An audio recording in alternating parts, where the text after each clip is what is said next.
Assalamualaikum warahmatullahi wabarakatuh. Masih bersama saya Suwandi di channel Dunia Ikan Gabus Suwandi. Masih menjawab pertanyaan-pertanyaan seputar budidaya ikan gabus yang sudah chat di 0816658779 ya. Ya seperti biasanya teman-teman, sebelum kita akan menjawab pertanyaan, ya alangkah baiknya kita ngopi dulu ya. Jadi sebelum kita menjawab biar pikirannya lebih plong ya, kita ngopi dulu ya. Kopi albumin, kopi beralbumin. Ya jangan lupa ya teman-teman pemirsa sekalian dimanapun Anda berada. Kalau orang ngopi kan udah biasa ya, ngopi itu kan udah banyak ya, jenis kopi bermacam-macam. Yang satu yang beda di sini, kopinya mengandung albumin ya. Belum pernah ada kopi yang mengandung albumin. Satu-satunya kopi di dunia ya yang mempunyai kandungan albumin. Fungsinya untuk merevitalisasi sel tubuh manusia. Ya, dengan kandungan albumin yang cukup tinggi bisa dimanfaatkan untuk meningkatkan stamina tubuh kita ya. Jadi asupan albumin sangat penting sekali untuk tubuh kita ya. Jadi jangan lupa ya teman-teman ya, kalau kemarin ngopi cuman dengan gula, dengan kopi itu sudah biasa. Nah, yang lain ini yang luar biasa di sini. Kopi beralbumin ya. Jangan lupa ya, ini minimal satu hari satu kali udah luar biasa untuk tubuh kita. Iya. Dan ini di belakang ya kopinya sudah akan didistribusikan ke seluruh wilayah Indonesia. Bagi teman-teman yang tertarik menjadi reseller, silahkan, luar biasa ya. Itu Anda bisa mendapatkan keuntungan 15-20% dari setiap sasetnya ya. Dan ini belum ada kompetitornya. Jadi kalau kopi di luaran banyak ya kompetitor, tapi ini kopinya lain ya, tidak ada kompetitornya di warung-warung atau di toko, memang belum ada. Silakan ya bagi teman-teman yang tertarik, sebuah peluang usaha untuk menjadi agen atau reseller kopi beralbumin ya. Baik, pada kesempatan hari ini saya ingin menjawab pertanyaan dari Bapak Tardi ya, Bapak Tardi yang ada di Jakarta Barat. Assalamualaikum Pak Suwandi. Ya, saya ingin bertanya, kenapa usaha Pak Suwandi yang sudah jalankan cukup lama ini tidak ada komunitasnya atau tidak ada grup yang dibuat, sehingga kami yang baru mau mulai ini kalau bisa kan ikut masuk dalam grup dan bisa berbagi ataupun sharing-sharing ilmu tentang ikan gabusnya. Ya mungkin dari grup ini kita juga bisa mendapatkan relasi ataupun peluang bisnis di sektor ikan gabus. Mohon Pak diadakan grup budidaya ikan gabus ya, binaan Pak Suwandi. Terima kasih atas jawabannya dan demikian saran dari saya kepada Pak Suwandi. Terima kasih. Baik ya, untuk Pak Tardi yang ada di Jakarta. Jadi begini Pak, ya berkaitan dengan masalah grup, memang awalnya saya mengamati perjalanan usaha yang saya jalankan dengan perusahaan kami ini. Jadi di grup, ya kalau Pak Suwandi amati di grup manapun, terutama untuk grup-grup usaha, bisnis atau budidaya ataupun yang lain sebagainya, agrobisnis atau yang lain. Nah di awal memang kita punya grup ya, kita punya grup namanya APIIN ya, Asosiasi Pengusaha Ikan Gabus Indonesia. Nah yang jadi masalah ini pada saat kita usaha budidaya itu kan tidak semua orang usaha itu bisa berjalan dengan sesuai dengan harapan. Kadang ya ada yang mati lah, ada yang hilang lah, ada yang sakit lah, ada yang gagal panen karena perawatannya lah, ikannya besarnya tidak sama lah ya. Kemudian nanti pas dijual juga harganya berbeda-beda. Nah di faktor yang cukup kompleks ini, di grup itu tidak semua juga orang yang berada di grup itu selalu positif. Motivasi orang yang bergabung di grup itu bermacam-macam. Ada yang cuma untuk kumpul-kumpul aja, cari kesibukan, cari temen. Kemudian ada yang orang memang mencari ilmu, ada orang yang memang niatnya ingin menjaring relasi atau mencari ilmu yang lebih besar lagi, bertukar pengalaman, dan ada yang cuman sekedar iseng-iseng saja, atau memang orang yang memanfaatkan kesempatan di grup itu untuk kepentingan sendiri. Makanya dengan grup yang pernah kita buat sebelumnya, yang awalnya memang kita harapkan ingin membuat grup khusus ikan gabus, awalnya terdata ya ratusan orang, itu semua datanya ikan gabus semua. Ya. Tetapi pada saat dalam proses perjalanan grup itu ternyata tidak semuanya fokus di ikan gabus.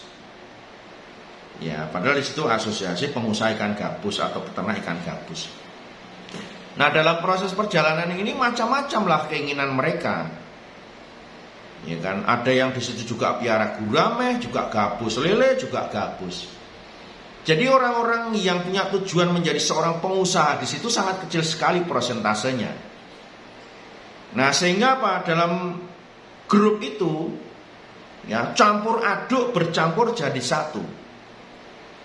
Ya. Karena memang persentase terbesar dalam grup itu bukan menjadi sebuah usaha pokok, benar-benar serius, lebih banyak orang yang hanya sampingan saja. Nah, sehingga pada saat perjalanan grup itu udah mulai banyak orang yang gabung di situ. Ceritanya juga banyak macam-macam. Yang tidak berhasil ngomong tidak berhasilnya, yang kecewa karena mati juga ngomong tentang kematian ikannya di situ. Ya. Nah, bagi orang yang jumlahnya banyak tidak mungkin semuanya itu positif. Ya. Karena orang banyak, tujuan mereka itu bermacam-macam, kepentingannya macam-macam. Sehingga apa? Buat orang-orang yang memang awalnya sampingan, ya sudah ya sampingan, mereka ada yang mati cerita di grup, ada yang sakit cerita di grup, tidak berhasil hasilnya pun cerita di grup. Bahkan urusan keluarga, urusan pribadi pun dimasukkan ke dalam grup, campur aduk, gaduh-gaduh. Nah, itu yang saya amati, di grup itu akhirnya tidak kondusif. Tidak kondusif, macam-macam ceritanya. Bukan malah saling mensupport, tetapi apa? Saling menjatuhkan. Ya, apalagi kami selaku perusahaan yang menyediakan atau yang membuat grup itu, dan kebanyakan di dalam grup itu adalah mitra atau teman atau saudara atau sahabat budidaya, itu ceritanya juga macam-macam. Kadang di grup itu mereka ungkapkan kekecewaan mereka, padahal sebetulnya bukan semua kegagalan itu dari faktor kami di perusahaan. Tetapi lebih banyak orang suka mencari kambing hitam. Karena kan tahu toh kambing hitam itu mahal ya. Jadi kambing hitam yang dicari. Ya, mencari kambing hitam, menyalahkan sana, menyalahkan sini. Sehingga apa? Orang gagal, ketemu orang gagal dalam satu grup, berkumpul di situ, mereka saling support untuk kegagalan, mencari kambing hitam yang lebih besar lagi. Ya, sehingga mereka akan bercerita yang tidak baik di grup itu, yang membuat keadaan grup itu semakin tidak kondusif. Ya. Dan itu tadi, karena di dalam grup itu tidak semuanya konsisten di gabus, makanya ceritanya macam-macam. Ya, sudah grupnya grup gabus, malah promosi bibit gurami. Ya kan? Sudah jelas itu grupnya gabus, yang tadinya orang gabus promosi bibit lele. Nah, jadi seperti itulah keadaan namanya grup. Ya. Dan saya juga mengamati di grup manapun pasti ada namanya ular. Nah, itu pasti ada. Yang namanya ular itu orang selalu negatif saja dalam keadaan manapun. Ya, menganggap sebuah masalah itu bukan untuk dicari solusinya, tetapi menyalahkan orang lain. Itu yang paling banyak, ya kan? Nah, makanya grup itu jadinya tidak kondusif. Coba lihat di grup-grup manapun itu pasti ada, entah itu nanti di FB, di grup manapun itu pasti ada yang namanya ular, orang yang selalu negatif thinking terhadap siapapun. Tidak suka melihat orang senang, ya susah melihat orang senang, senang melihat orang susah. Makanya Pak Suwandi minta maaf, grup yang sebelumnya saya bubarkan. Dan sekarang memang tidak ada lagi grup di bawah binaan dari Dunia Ikan Gabus ataupun CV Mina Jaya Lestari ataupun Pak Suwandi. Tidak ada lagi grup itu. Ya, nah grup-grup yang bisa berjalan itu adalah grup-grup informasi, itu malah bisa jalan berbagi informasi. Itu pun kadang informasi yang disampaikan di situ justru tidak sejalur, menyimpang kadang-kadang.